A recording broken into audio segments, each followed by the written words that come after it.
그 우리 안보를 위해서 너무나 중요한 사항이기 때문에 저걸 잘 보고 시청자 여러분들도 저걸 관심 있게 한번 보셔야 됩니다. 누구 말이 맞는가.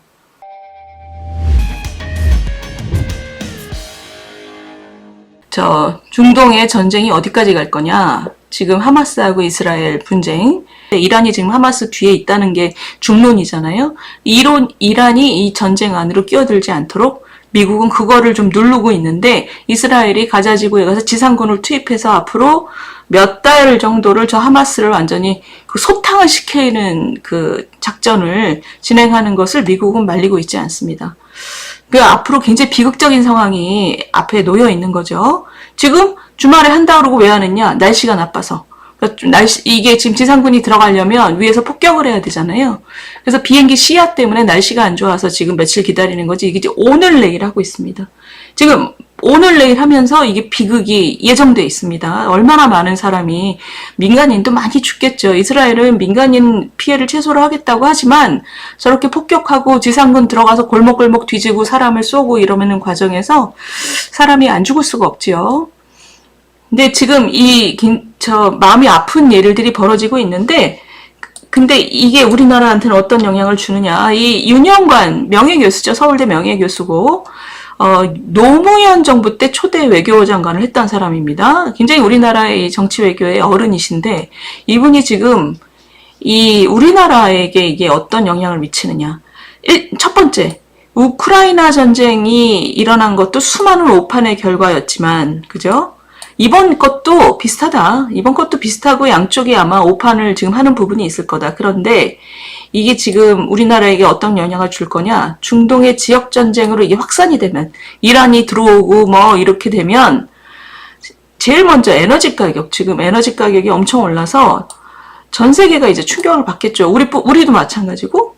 근데 제일 큰 영향은 미국 대통령 선거에서 바이든이 어마어마한 지지 하락을 나올 수 있다. 그러니까 트럼프 정권으로 가는 지름길이라는 거죠. 그리고 이게 바이든이 굉장히 인기를 잃어버릴 우려가 있는 게, 이 네타냐후하고 또 사이가 좋잖아요. 네타냐후가 지금 어마어마한 짓들을 많이 해서 이스라엘 그 나라를 반쪽으로 갈라놔서 이런 전쟁이 일어났다라고 보는 것도 중론입니다. 지금 네타냐후가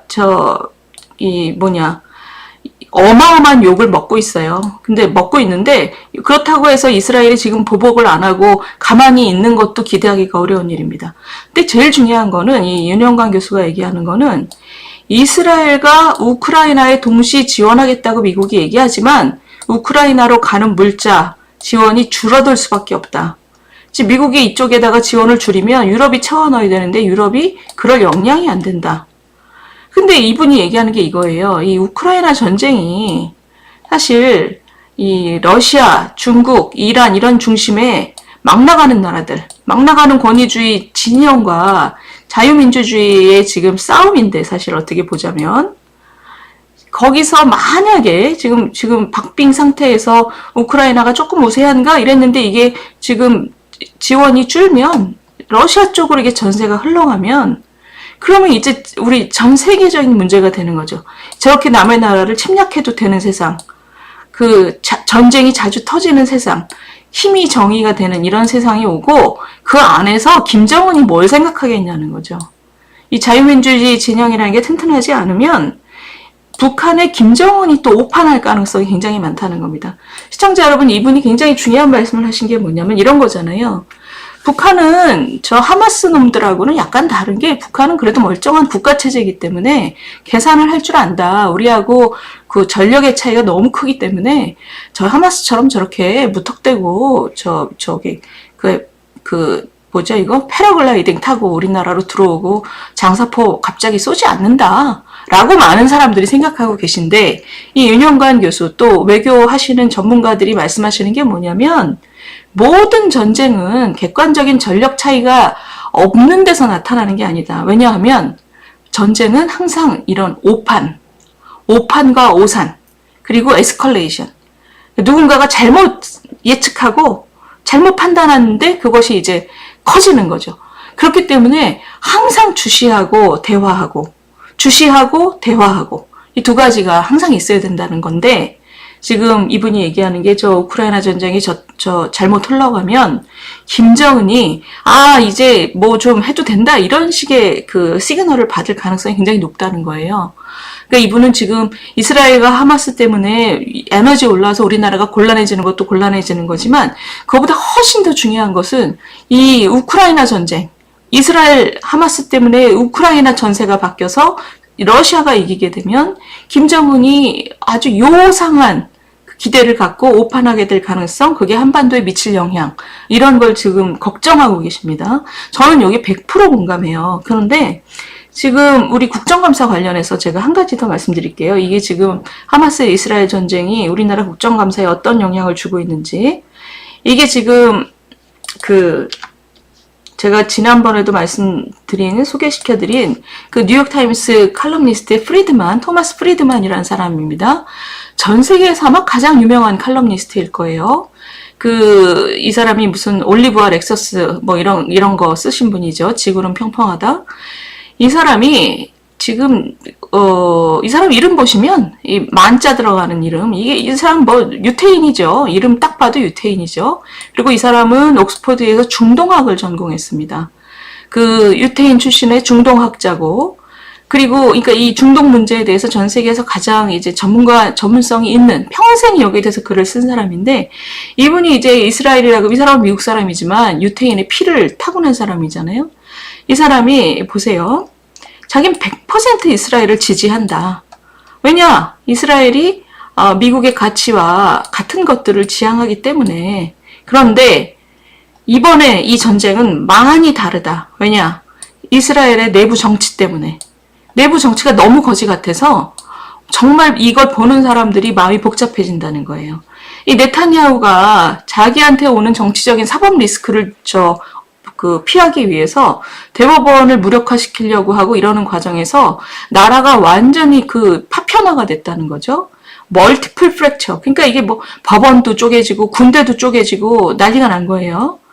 그래서 이 틈을 이란이, 그리고 하마스가, 헤즈볼라가 이스라엘 사회에 난 이 틈을 재빨리 포착하고, 그리고 대담하게 군 거죠. 우리가 지금 해도 이스라엘 저 나라는 지금 굉장히 쪼개져 있기 때문에 우리한테 제대로 대응을 못해.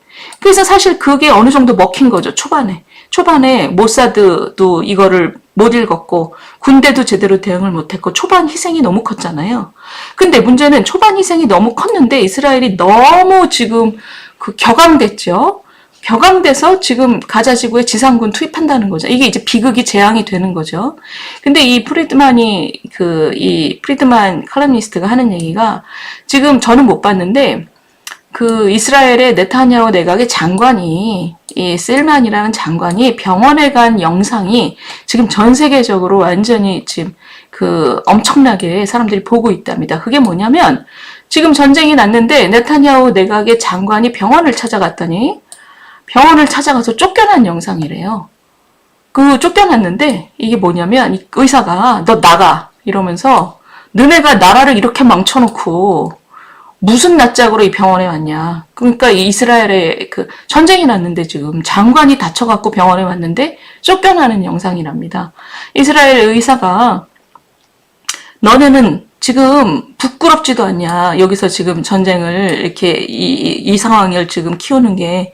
그러면서 이 사람이 하는 얘기가, 좌파고 우파고 간에 이제 우리는 우리나라 이 통합된 나라만이 의미가 있으니 너 같은 놈 필요 없다. 너 나가. 너네들이 다 망쳤다. 이러면서 장관을 쫓아내는 영상이 지금 어마어마한 주의를 끌고 있답니다. 자, 그래서 이 프리드만이 하는 얘기가 이거예요. 나는 이 전쟁을 당연히 아까 100% 이스라엘 편이다. 그런데 자기는 지금도 앞으로 지금 지상군 투입을 하면 지상군 투입 이후에 죽어나갈 많은 생명 때문에 지금 눈물이 난다. 울음이 난다. 그런데 이 전쟁이 끝난 이후에는 나는 이스라엘 정권에 반대하는 사람들 편에 서겠다. 상황을 이렇게 망쳐버린 민주주의 파괴자가 지금 이스라엘 정권이고, 그 이스라엘 정권에 반해서, 이스라엘 정권에 저항해서 이스라엘의 민주주의를 구하려고 하는 세력에게 자기는 지지를 하겠다. 단 이 전쟁 끝난 다음에. 이런 얘기예요. 그래서 제가 지금 이 얘기를 소개시켜드린 이유는 나라가 갈라졌을 때 위험이 온다. 그죠? 그 다음에 이제 오판.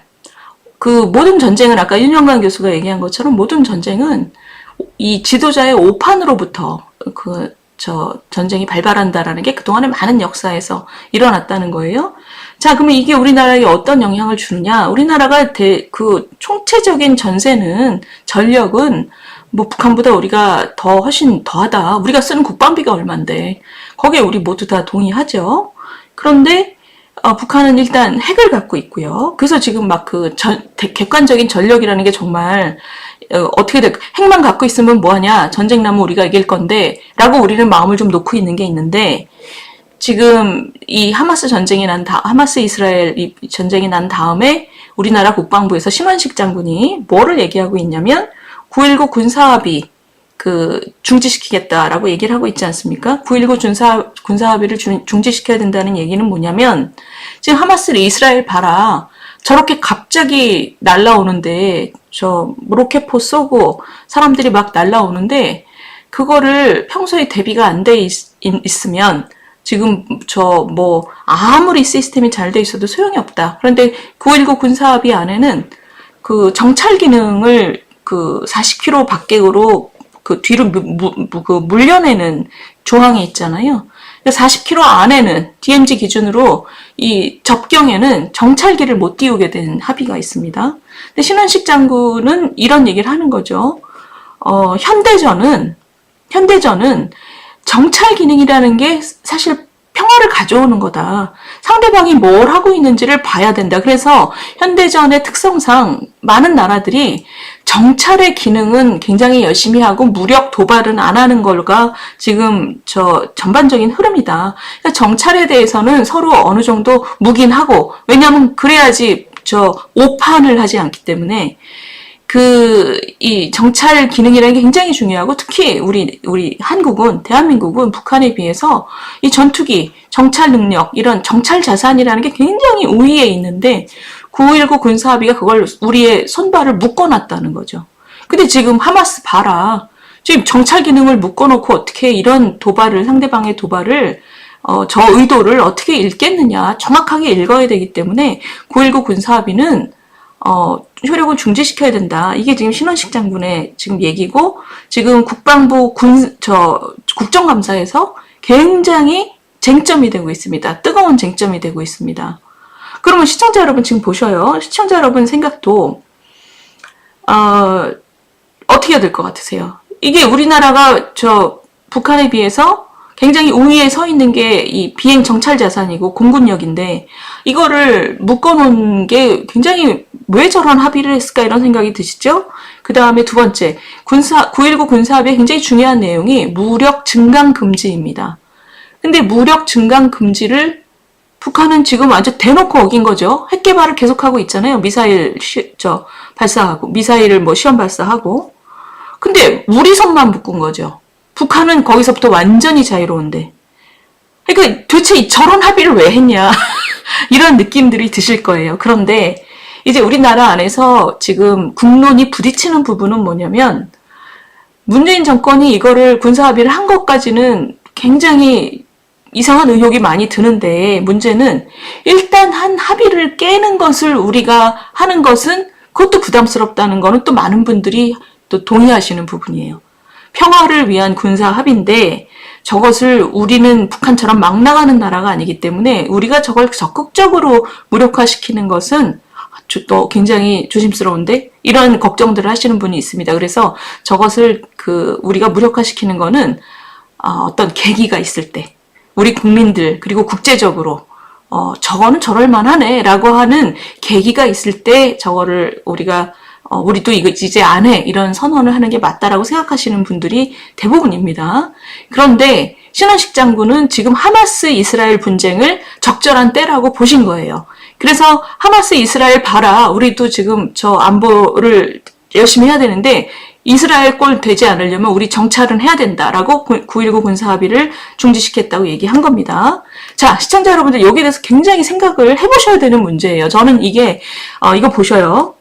이게 뭐냐면 지금 한겨레 신문이 여기에 완전히 목숨을 걸고 반대하고 있습니다. 이거 보세요. 이게 뭐냐면 이게 무슨 어디 일본에 교수하시는, 그러니까 문재인 정부 때뿐인 것 같은데 일본에서 지금 무슨 교수라는 분이랍니다. 이거 보세요. 9.19 합의 정지, 무식한 주쟁이 횡행하는 나라다. 이런 얘기를 하고 있습니다. 신원식 국방장관에 대해서 뭐라고 그랬냐면 무식하다. 지식이나 식견이 없다. 윤석열 대통령은 말할 것도 없고 지금 정부 장관이나 그 주변의 발언들은 한심할 정도로 무식하다. 그래서 위험하다. 그러니까 이 정도 되면 대통령과 지금 국방장관, 그리고 저는 이 얘기를 오래전부터 들었어요. 국방장관뿐만이 아니라 우리나라에서 그 군사학을 하시는 분들, 외교를 하시는 분들이 신원식 장군의 말에 동의하시는 분들이 굉장히 많습니다. 기본적으로. 그러니까 9.19 군사합의에 대한 의혹과 걱정에 대해서는 그걸 언제 파기하느냐 그건 딴 문제지만, 근데 이분은 너무 자신 있게 지금 윤석열 대통령, 신원식 장군, 그 주변 학자들 다 한심할 정도로 무식하다 이렇게 얘기를 하고 있어요.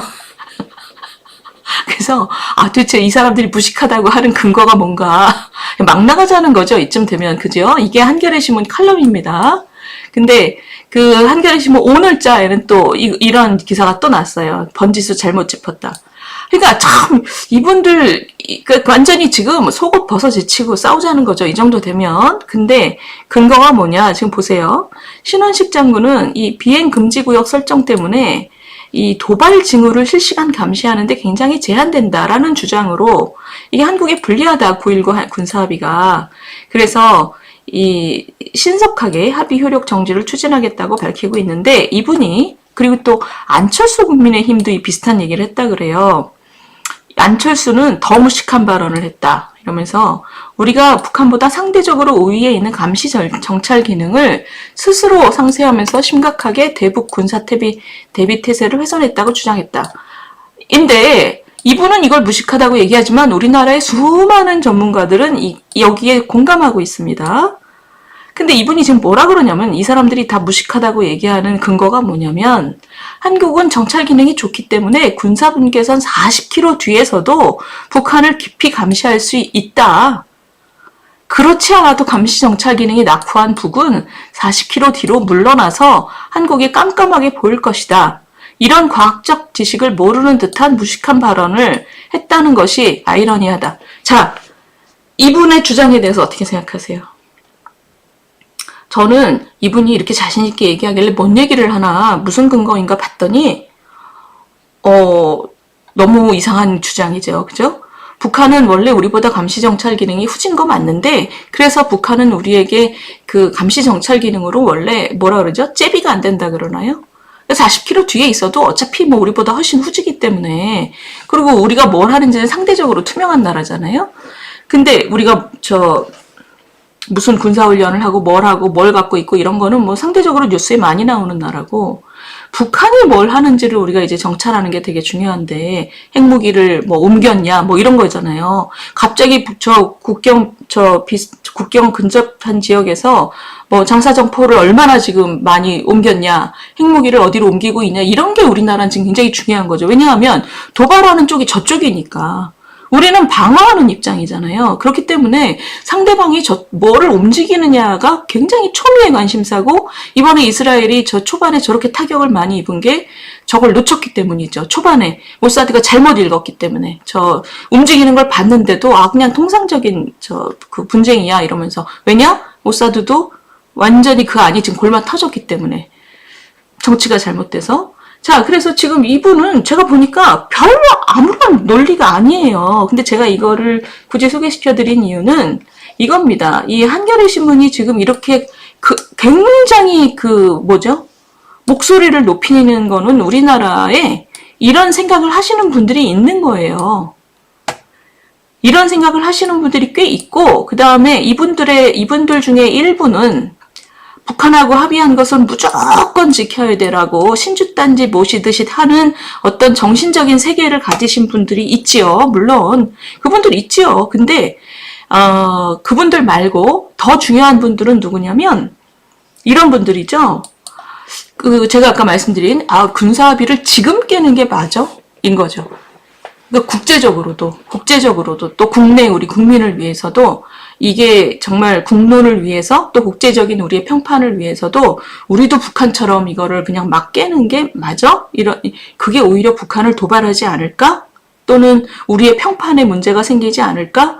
적당한 시기를 봐야 되지 않을까? 이런 생각을 하시는 분들도 많습니다. 그거는 뭐 보수나 중도에 계신 분들도 많아요. 그래서 저는 이게 지금 신원식 장군의 말에 제가 반대한다는 뜻이 아니라 우리 국론을 형성하는 과정이 저는 필요하다고 생각합니다. 그래서 지금 국정감사를 통해서 우리 그 국방부 장관이 그리고 윤석열 정부가 이 얘기를 이 매스컴을 통해서 국정감사에서의 얘기가 이제 국민들에게 전달이 되잖아요. 그리고 민주당 분들하고 이제 서로 논쟁을 하잖아요. 그 논쟁 과정을 우리 시청자 여러분들도 열심히 한번 보셔야 됩니다. 왜냐면 이게 우리나라한테 너무 중요한 문제니까. 이게 무조건 그냥 파기할 거야 이랬을 때 또 얼마나 많은 그 마찰이 생기겠어요. 그런 마찰을 최소화하는 게 정치죠. 근데 그 정치가 제대로 되려면 시청자 여러분들도 저걸 관심 있게 한번 보셔야 됩니다. 누구 말이 맞는가. 그 우리 안보를 위해서 너무나 중요한 사항이기 때문에 저걸 잘 보고 그리고 우리 윤석열 정부 말하는 게 그 신원식 장군의 주장이 충분히 지금 당장 파기하는 게 맞나 신속하게 거기에 대해서 판단을 좀 신중하게 내려보시는 게 좋을 것 같아요. 저걸 보지도 않고 그냥 진영 논리로 무조건 이 한겨레 신문 보시면 지금 제가 보니까 별 근거가 없어요. 그냥 뭐 너무 괴팍하죠. 대통령도 무식하고 장관도 무식하고 뭐 다 무식하다. 근데 본인의 논리도 별로 없어. 이런 게 어마어마한 뭐랄까요 정서적인 진영 논리입니다. 근데 이제 국민 전체가 이러면 안 되죠. 그러니까 우리가 그 국정감사 과정에서 이거를 신중하게 같이 한번 우리가 들어보시고 판단하시는 게 좋을 것 같아요.